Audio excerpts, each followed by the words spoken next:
In the beginning of the time, vast oceans and great mountains were the only physical boundaries that are divide the world and its inhabitant. Millions of years later, race, gender further split the peoples of the world. Unfortunately, these two have become basis for discrimination.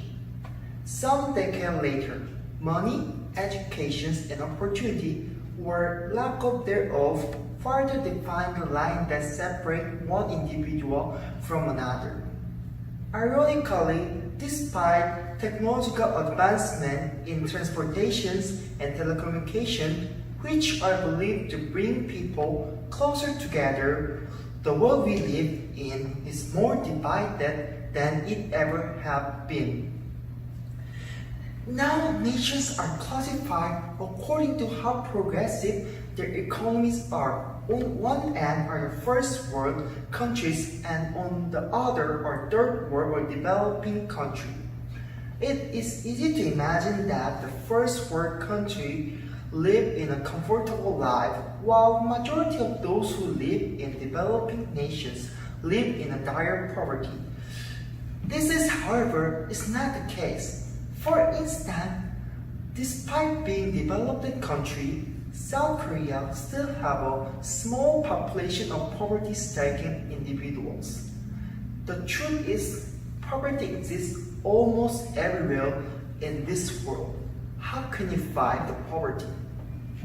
Allow me to introduce the solar cow project, launched by the company named Yoke. Basically, a solar cow is a battery charging hub that makes use of solar panels and shaped like a cow.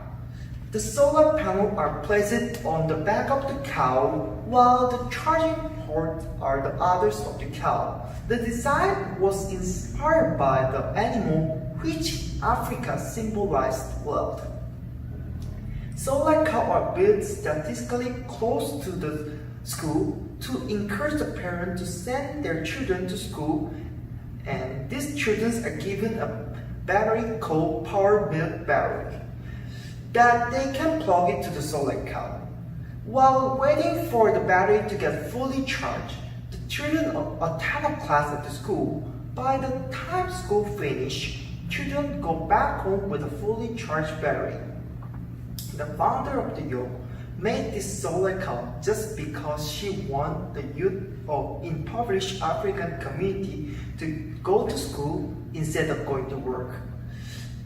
This project not only helped the poor community get sources of renewable energy, but also emphasized the value of education.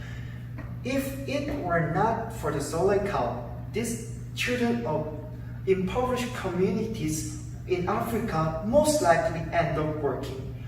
Thanks to the solar cow project, parents of this impoverished area are starting to realize the importance of education in their children's life. In the future, hopefully the solar cow generation will bring a progress to their respective communities. To help the poor, I believe it is important that we change our approach to deal with the problem. For example, an easy yet uninvented way of helping the poor is by donating money and food. And although very helpful donations alone are not enough to fight the poverty, because donating out food, money offer only temporary solution to the problem. It can be a disadvantage at the time. You see, when we simply donate, we are leaving them no choice but to become dependent on us. We also reinforce the idea that without us, the poor cannot fend for themselves. This is not to say that we stop donating entirely. Instead, I believe we have to provide other forms of assistance.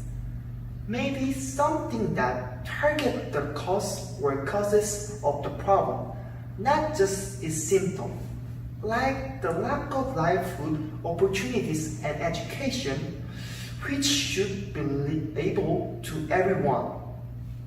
If We give these people opportunities for growth. We help them realize what they are capable of. I myself have been seen how the opportunity fueled by the lack of opportunities afforded to underprivileged. When I was grade 10, our school go to a mission camp. We visit the special community in Lipa City in Batangas, province in the Philippines. Here, most of the residents were women and children who are victims of typhoon. Most were jobless. Once we got there, we handed a family pack of related goods we brought with us. We also cooked for them. We played the kid and we also listened to the heartbreaking story of their parents. For a day, I and my classmates were able to interact with the peoples of the communities. When it was time to say goodbye, I have a mixed up feeling. I was happy that I was able to help in my own small way. But I also felt sorry, thinking that I could not help more because I was a student.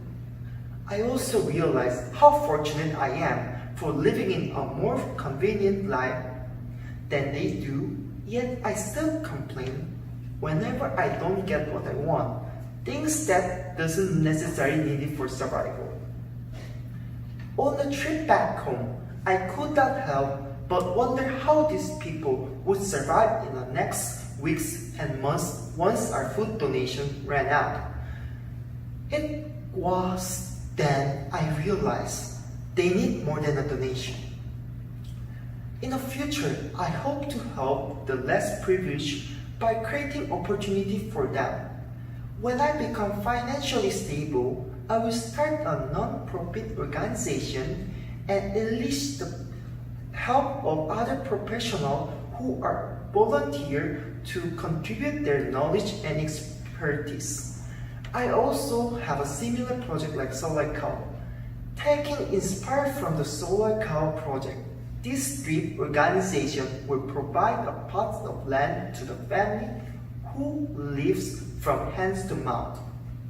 Basically, the organization will give family a variety of seed that they will plant it on a pot. The family will then cultivate their land to grow crops. Once the crop yield fruits and vegetables, the family can sell the majority of their harvest while keeping some for their food.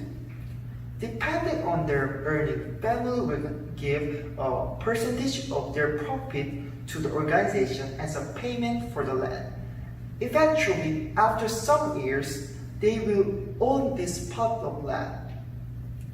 Other than this project, the organization will also build a school for the communities. This school will offer not only primary and secondary education, but also technical and vocational courses so that others may also learn practical skills. Through the help of organization, the beneficiary will have a means of improving their life. However, it will also teach them how to take responsibility for the opportunity they have. I know that these projects sound ambitious, but I also know that with the help of others who believe in my vision, I can make this happen. Across the world, millions of people live in extreme poverty. These are also more fortunate who are willing to extend their help to the needy. However, it takes more than food, clothes, and money to help the underprivileged people make their life better. There are other ways to help them. By providing the less privileged with education, they will be able to improve their life. As the more fortunate members of the society, it is our civic duty to help the poor. But we also need to see to it that we are giving help to with lasting benefit. We have to help them realize that poverty is just a phase. not an endless process.